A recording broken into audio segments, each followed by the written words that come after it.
சென்னை மாதிரியான சிட்டியில் metro water நல்லது தான். இப்போ மற்ற ஊர்களில் கிராமங்களில் வந்து இந்த பைப்பில் வரக்கூடிய தண்ணியே வந்து நல்லது, கேன் வாட்டரை விட அதான் பெஸ்ட்டுன்னு சொல்கிறீங்க.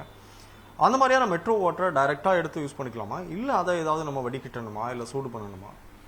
இல்லை, இப்போ வந்து நம்ம மெட்ரோ பொறுத்தவரை டைரெக்டாகவே குடிக்கலான்னே சொல்லுறாங்க.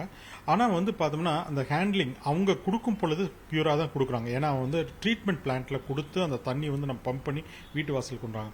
நம்ம பிடிக்கும் பொழுதோ தண்ணியிலையோ கீழே செஞ்சு இருக்கிறதோ இல்லை பாட்டில் ஏதோ சுத்தம் இல்லாமல் இருந்ததுன்னா தண்ணி வந்து கண்டாமினேட் ஆகிறதுக்கு நிறைய வாய்ப்புகள் இருக்கு.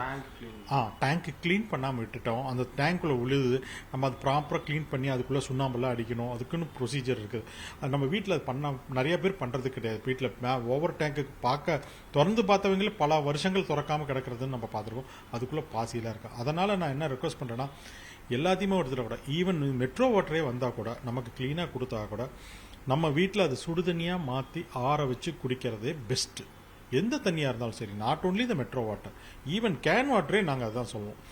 இந்த இருக்கக்கூடிய இந்த சூழ்நிலைக்கு சுடுதண்ணியாக கொதிக்க வச்சு ஆற வச்சு அந்த தண்ணியை குடிங்க.